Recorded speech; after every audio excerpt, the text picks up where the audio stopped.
जय गुरु जी। संगत जी, सत्संग सुनते गुरु महाराज का।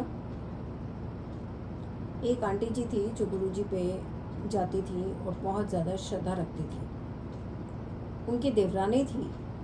अब जो देवरानी थी उसको साइनस रहता था, नज़ला, और बहुत डॉक्टर दिखाए, बहुत सारी हॉस्पिटल्स में भी गई मगर कहीं से ठीक नहीं हुआ। तो ये आंटी जी ने उनको बोला कि गुरु जी के पास चले, अनमने मन से, लेकिन वो गई।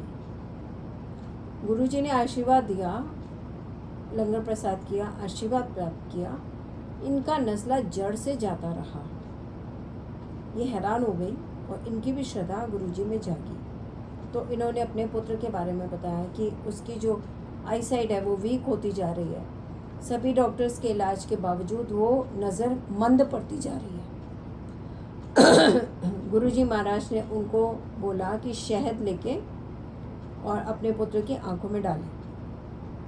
ये सुनकर तो आ गई, मगर इनके मन में थोड़ी शंका बन गई कि मैं कैसे ऐसे करूं, आंखें ना खराब हो जाएं। तो जो आंटी जी इनको लेके गई थी, उन्होंने कहा गुरु जी महाराज पे शंका नहीं, श्रद्धा बनाए रखें, और जैसा उन्होंने कहा है वैसा ही करें।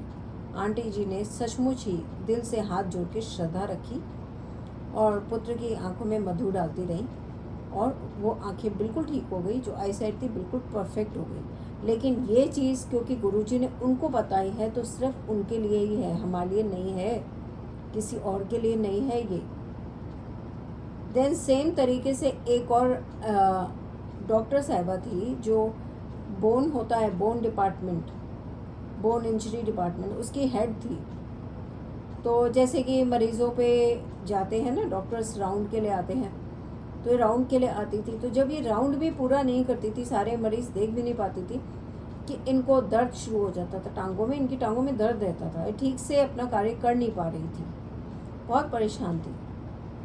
तो उनको एक आंटी जी ने गुरुजी महाराज के बारे में बताया, जबकि ये डॉक्टर थी, डॉक्टर इजीली नहीं मानते, लेकिन इन्होंने माना, श्रद्धा रखी, गुरुजी महाराज के पास गई, दर्शन किए, लंगर प्रसाद ग्रहण किया और हाथ जोड़े। गुरुजी तो सब जानते थे, गुरुजी तो कर्म पढ़ते हैं। कर्म इनके क्या थे कि सेवा कर रही थी, मरीज़ों की अच्छे से देखभाल कर रही थी और अच्छी डॉक्टर थी, ऐसी डॉक्टर थी जो सचमुच सेवा का भाव रखती है मरीज़ों में। और जब गुरुजी ने ये देखा, आशीर्वाद दिया, उसके बाद से जब ये आई तो हैरान हो गई कि इनका पूरा ही दर्द जाता रहा, इनको कोई दर्द नहीं था और ये पूरा चक्कर लगा लेती थी मरीज़ों के डिपार्टमेंट में और पूरा उनको पूछ लेती थी दवाइयाँ और जो भी तकलीफ़ें थी उनकी।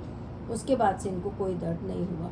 अब कहने का तात्पर्य क्या है, यहाँ पे ये जो एग्जाम्पल्स या सत्संग्स बताए गए हैं सारे, कि गुरु जी पे श्रद्धा हो तो असंभव भी संभव हो जाता है, बशर्ते गुरु जी महाराज पर श्रद्धा होनी चाहिए। जब श्रद्धा होती है तो गुरु जी वो काम कर देते हैं जो हमारी सोच से भी बाहर होते हैं। जैसे कि एक गुरबानी भी है ना कि थिर कर बैसो हर जन प्यारे, सतगुरु तुमरे काज सवारे। गुरु जी ने भी इस गुरबानी पे बहुत जोर दिया। तो अगर हम गुरु जी का ध्यान करते हैं, श्रद्धा रखते हैं या उनके ऊपर विश्वास रख के औरों को भी बताते हैं गुरु जी महाराज के बारे में, और लोग भी श्रद्धा रखते हैं, तो हमारे सब काम बनते हैं। ये हो ही नहीं सकता कि कोई गुरु जी के दर पे जाए और खाली लौट आए। या तो उसकी स्पिरिचुअल प्रोग्रेस, या उसकी फाइनेंशियल प्रोग्रेस, या उसकी और किसी भी तरह की हेल्थ की प्रॉब्लम दूर होना होता ही होता है, बशर्ते अहंकार लेकर ना जाएं, विश्वास लेकर जाएं और थोड़ा सब्र करें। ऐसा नहीं कि कोई काम नहीं हुआ तो हम एकदम से लौट गए, तो फिर हमें कैसे मिलेगा कुछ भी किसी दर से। एक डॉक्टर के पास भी जाते हैं तो वो भी ट्रीटमेंट में कई बार लंबा समय लगा देता है। यहाँ तो फिर हमारे कर्मों की बात है। फिर भी गुरुजी महाराज पूरी दया करते हैं और भक्तों को ताड़ देते हैं।